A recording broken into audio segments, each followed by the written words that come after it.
নমস্কাৰ আপোনালোকক পুনৰবাৰ ডিজিটেল ষ্টাডি চেনেলৰ অন্য এটা ভিডিঅ'লৈ আপোনালোকক স্বাগতম জনাইছোঁ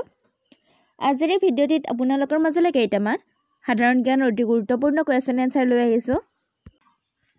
আজিৰ ভিডিঅ'টিৰ প্ৰথমটি কোৱেশ্যন হৈছে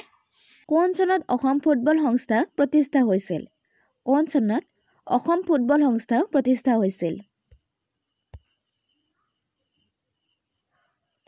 অপচনৰ ভিতৰত শুদ্ধ উত্তৰটি হৈছে অপচন নম্বৰ এ 1946 চনত মনত ৰাখিব অসম ফুটবল সংস্থা 1946 চনত প্ৰতিষ্ঠা কৰা হৈছিল নেক্সট কোৱেশ্যনটি আছে অলিম্পিক গেমছত অংশগ্ৰহণ কৰা অসমৰ প্ৰথমজন খেলুৱৈ কোন অলিম্পিক গেমছত অংশগ্ৰহণ কৰা অসমৰ প্ৰথমজন খেলুৱৈ কোন অপচনৰ ভিতৰত শুদ্ধ উত্তৰটি হৈছে অপচন নম্বৰ সি দীপাংকৰ ভট্টাচাৰ্য মনত ৰাখিব অলিম্পিক গেমছত অংশগ্ৰহণ কৰা অসমৰ প্ৰথমজন খেলুৱৈ হৈছে দীপাংকৰ ভট্টাচাৰ্য নেক্সট কোৱেশ্যনটি আছে জ্ঞানপীঠ বঁটা বিজয়ী প্ৰথম অসমীয়া গৰাকী কোন জ্ঞানপীঠ বঁটা বিজয়ী প্ৰথম গৰাকী অসমীয়া কোন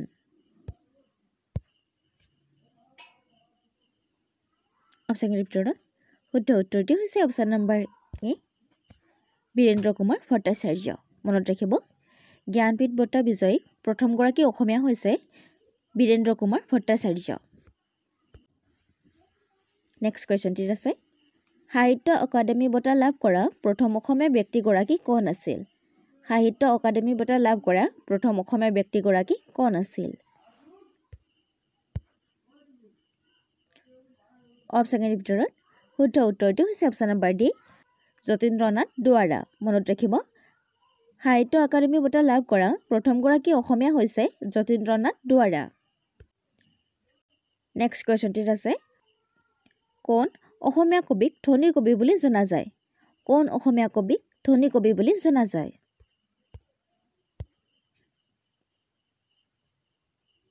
অপচনৰ ভিতৰত শুদ্ধ উত্তৰটি হৈছে অপচন নম্বৰ ডি বিনন চন্দ্ৰ বৰুৱা মনত ৰাখিব বিনন চন্দ্ৰ বৰুৱাক ধনী কবি বুলি জনা যায় নেক্সট কোৱেশ্যনটিত আছে ভক্তি ৰত্নাৱলী গ্ৰন্থখন কোনে ৰচনা কৰিছিল অপচনৰ ভিতৰত শুদ্ধ উত্তৰটি হৈছে অপচন নম্বৰ বি মাধৱদেৱ মনত ৰাখিব ভক্তি ৰত্নাৱলী গ্ৰন্থখন মাধৱদেৱে ৰচনা কৰিছিল নেক্সট কোৱেশ্যনটিত আছে তলৰ কোনগৰাকী অঘৰী আত্মাৰ কাহিনী উপন্যাসখনৰ লিখক অৰ্থাৎ অঘৰী আত্মাৰ কাহিনী উপন্যাসখনৰ লিখক কোন অপচনৰ ভিতৰত শুদ্ধ উত্তৰটি হৈছে অপচন নম্বৰ এ সৈয়দ আব্দুল মালিক মনত ৰাখিব অঘৰী আত্মাৰ কাহিনী উপন্যাসখনৰ লিখক হৈছে সৈয়দ আব্দুল মালিক নেক্সট কোৱেশ্যনটিত আছে তলৰ কোনগৰাকী অলকানন্দৰ ৰচক তলৰ কোনগৰাকী অলকানন্দৰ ৰচক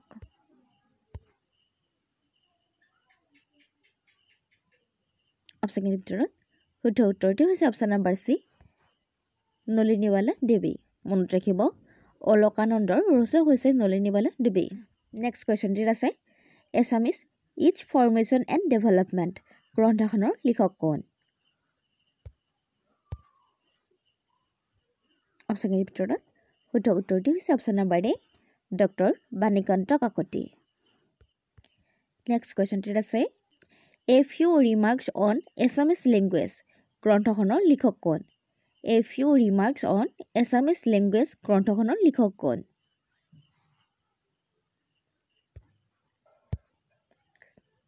অপচনৰ ভিতৰত শুদ্ধ উত্তৰটি হৈছে অপচন নম্বৰ ডি আনন্দৰাম ঢেকীয়া ফুকন মনত ৰাখিব এ few remarks on Assamese language এই গ্ৰন্থখনৰ লিখক হৈছে আনন্দৰাম ঢেকীয়া ফুকন নেক্সট কুৱেশ্যনটিত আছে কোনখন প্ৰথম অসমীয়া উপন্যাস কোনখন প্ৰথম অসমীয়া উপন্যাস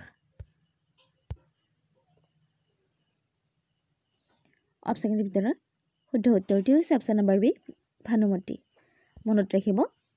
প্ৰথম অসমীয়া উপন্যাসখন হৈছে ভানুমতী আৰু ইয়াৰ লগতে মনত ৰাখিব ভানুমতীৰ লিখক হৈছে পদ্মনাথ গোহাঁই বৰুৱা নেক্সট কুৱেশ্যনটিত আছে আধা লিখা দস্তাবেজ গ্ৰন্থখনৰ লিখক কোন আধা লিখা দস্তাবেজ গ্ৰন্থখনৰ লিখক কোন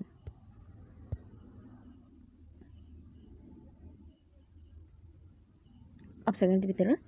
শুদ্ধ উত্তৰটো হৈছে option number D Mamoni Raisom Goswami মনত ৰাখিব আধা লিখা দস্তাবেজ গ্ৰন্থখনৰ লিখক হৈছে মামণি ৰয়ছম গোস্বামী নেক্সট কোৱেশ্চনটিত আছে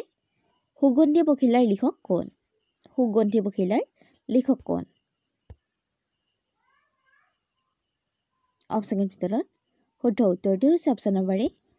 হীৰেণ ভট্টাচাৰ্য মনত ৰাখিব সুগন্ধি পখিলাৰ লিখক হৈছে হীৰেণ ভট্টাচাৰ্য নেক্সট কোৱেশ্চনটিত আছে হালধীয়া চৰাইয়ে বাও ধান খায় এই গ্ৰন্থখনৰ লিখক কোন হালধীয়া চৰাইয়ে বাও ধান খায় গ্ৰন্থখন কোনে ৰচনা কৰিছিল অপচনৰ ভিতৰত শুদ্ধ উত্তৰটো হৈছে option number D Homen Borgohain মনত ৰাখিব হালধীয়া চৰাইয়ে বাও ধান খায় এই গ্ৰন্থখনৰ ৰচক হৈছে হোমেন বৰগোহাঁই নেক্সট কোৱেশ্চনটিত আছে গোৰচাম কোৰ উৎসৱ ভাৰত আৰু কোনখন দেশৰ বন্ধুত্বৰ উৎসৱ বুলি জনপ্ৰিয়ভাৱে জনা যায় গোৰচাম কোৰ উৎসৱ ভাৰত আৰু কোনখন দেশৰ বন্ধুত্বৰ উৎসৱ বুলি জনপ্ৰিয়ভাৱে জনা যায় অপচনৰ ভিতৰত শুদ্ধ উত্তৰটো হৈছে অপচন নম্বৰ ডি ভূটান মনত ৰাখিব গোৰচাম কোৰ উৎসৱ ভাৰত আৰু ভূটানৰ বন্ধুত্বৰ উৎসৱ বুলি জনপ্ৰিয়ভাৱে জনা যায় নেক্সট কোৱেশ্চনটিত আছে বসুহলি পেইণ্টিং ভাৰতৰ কোনখন ৰাজ্যৰ আধাৰত নিৰ্মিত এখন বিখ্যাত চিত্ৰ বসুহলি পেইণ্টিং ভাৰতৰ কোনখন ৰাজ্যৰ আধাৰত নিৰ্মিত এখন বিখ্যাত চিত্ৰ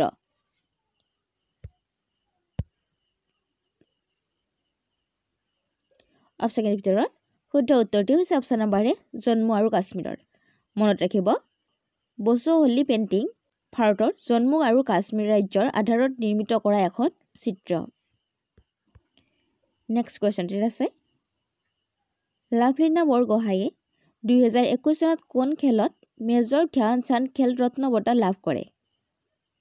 লাভলীনা বৰগোহাঁইয়ে 2021 চনত কোনখন খেলত বা কি খেলত মেজৰ ধ্যান চান্দ খেল ৰত্ন বঁটা লাভ কৰে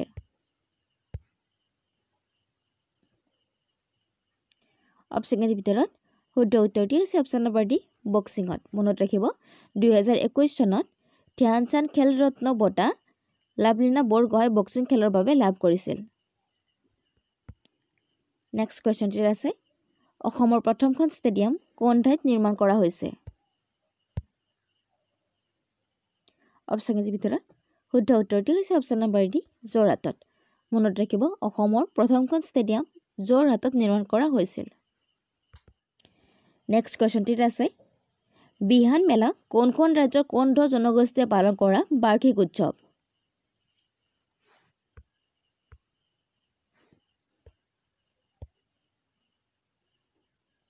অপচনৰ ভিতৰত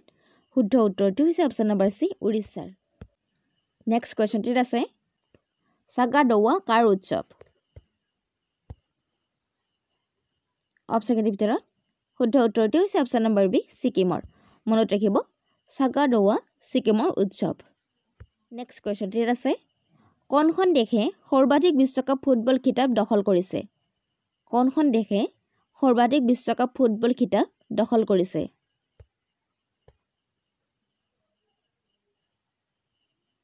অপচনৰ ভিতৰত শুদ্ধ উত্তৰটো হৈছে অপচন নম্বৰ বি ব্ৰাজিলে মনত ৰাখিব ব্ৰাজিলে সৰ্বাধিক বিশ্বকাপ ফুটবল খিতাপ দখল কৰিছে